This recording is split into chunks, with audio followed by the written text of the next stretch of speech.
ये वीडियो बहुत important video है उन लोगों के लिए जिनके पास कोर्ट से कोई नोटिस आया है, समन आया है। इसका मतलब उनके अगेंस्ट किसी ने कोई केस किया है, या उन लोगों के लिए जो कोई केस करना चाहते हैं किसी के अगेंस्ट। मैटर कुछ भी हो सकता है, या उन लोगों के लिए या उन लॉ स्टूडेंट्स के लिए जो या तो अभी पढ़ाई कर रहे हैं या लॉ कंप्लीट कर चुके हैं, अब अपनी प्रैक्टिस स्टार्ट करना चाहते हैं। क्योंकि इस वीडियो में मैं बात करने वाला हूं किसी भी केस के सबसे फर्स्ट डॉक्यूमेंट की, वो है वकालतनामा। आज मैं वकालतनामा से रिलेटेड आपको 11 इंपॉर्टेंट पॉइंट्स बताऊंगा, जिसके बाद चाहे आप पार्टी है या आप एडवोकेट है, इसका मतलब प्रोफेशनल है, वकालतनामा से रिलेटेड जितने भी आपके डाउट है सारे खत्म हो जाएंगे। तो चलिए स्टार्ट करते हैं।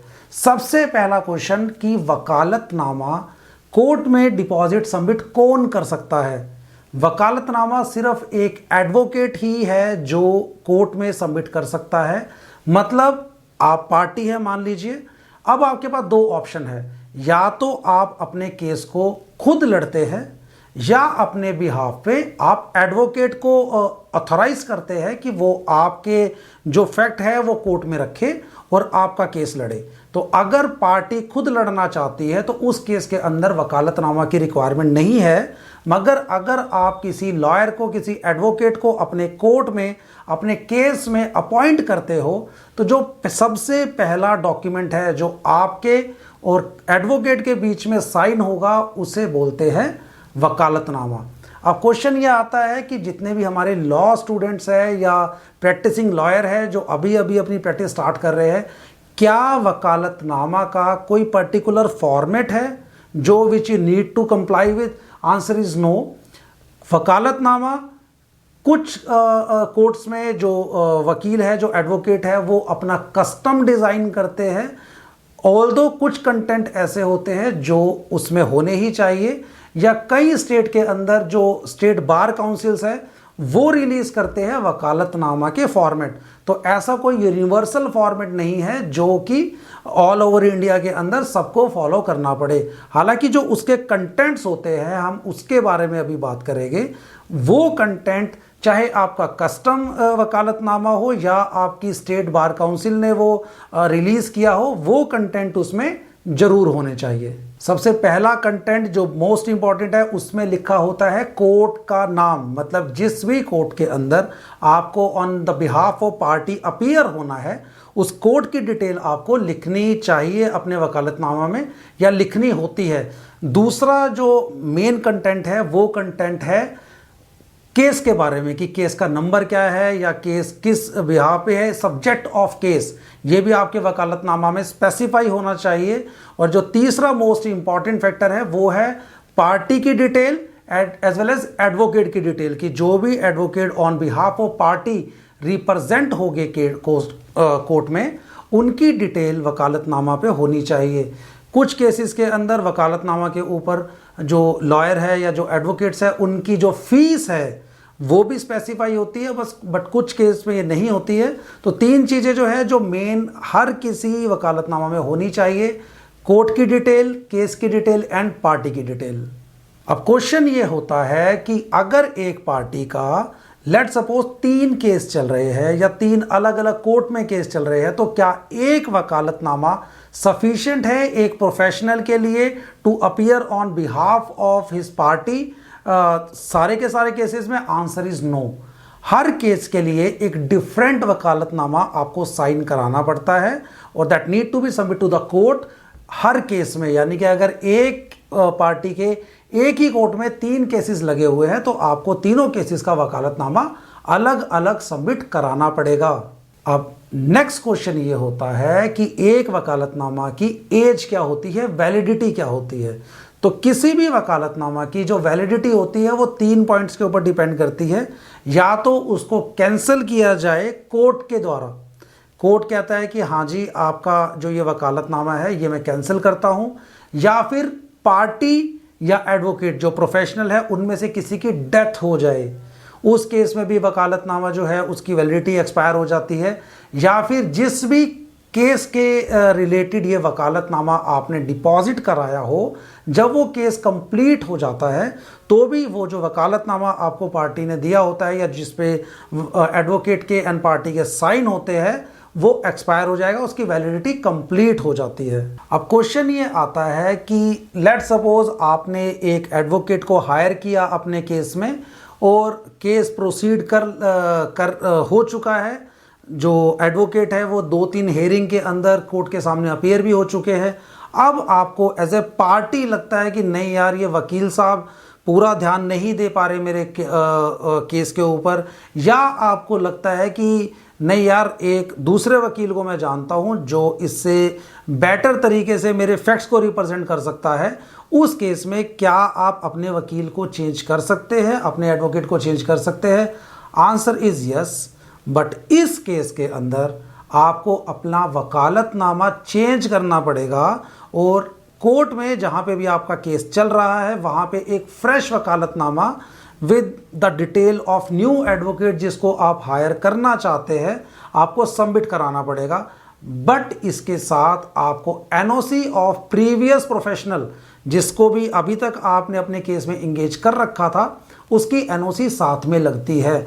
और ये जरूरी है कि जो भी आपके प्रीवियस एडवोकेट है उसकी फीस आपने जमा कर दी हो, उनको दे दी हो पूरी की पूरी, और वहाँ कोई ड्यू ना हो। बिकॉज अगर ऐसा कुछ है तो जो वकील साहब है जो अभी तक आपके केस को रिप्रेजेंट कर रहे थे वो कोर्ट में आके ऑब्जेक्शन भी कर सकते हैं और that can be little bit difficult condition for you.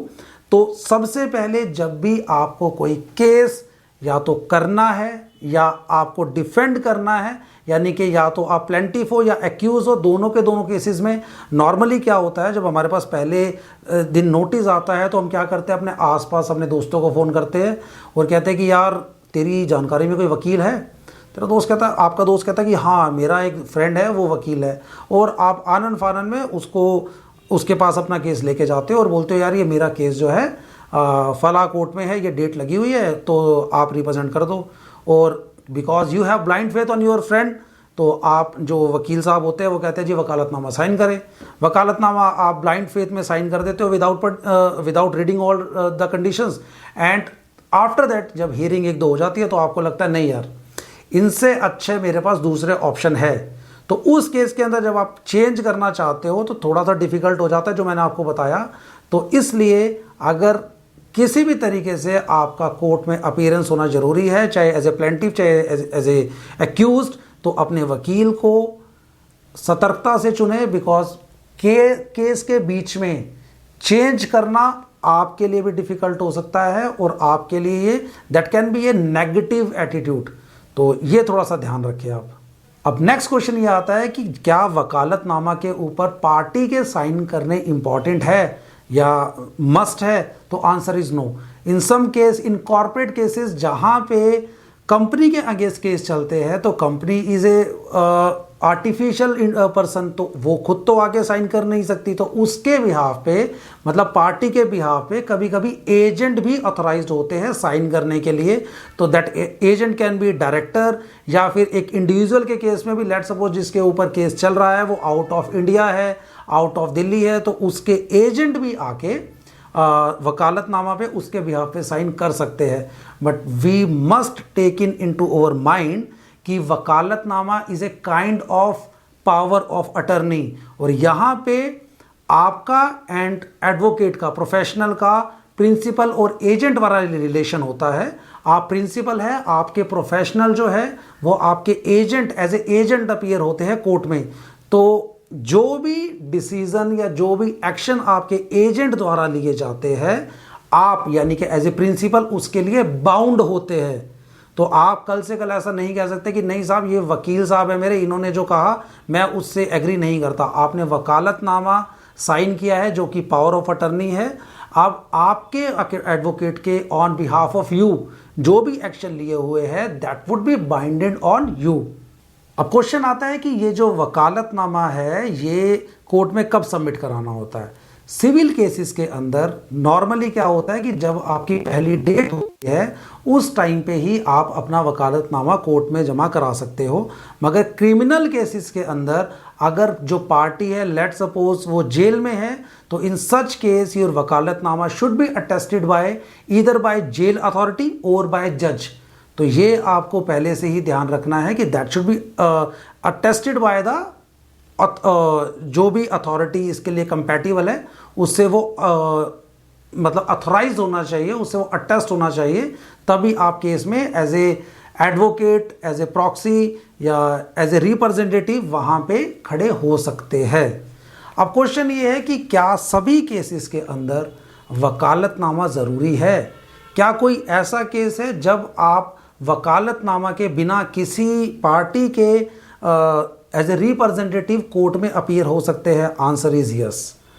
अगर लेट सपोज आपके पास समय नहीं है, आपको अभी अभी किसी केस का पता लगा है और आपके पास टाइम नहीं है वकालतनामा तैयार करने का, एक इम्पॉर्टेंट केस है, एक एमरजेंसी केस है, तो उस समय आप अपीयर हो सकते हैं कोर्ट में, बट पार्टी को आपके साथ होना पड़ेगा।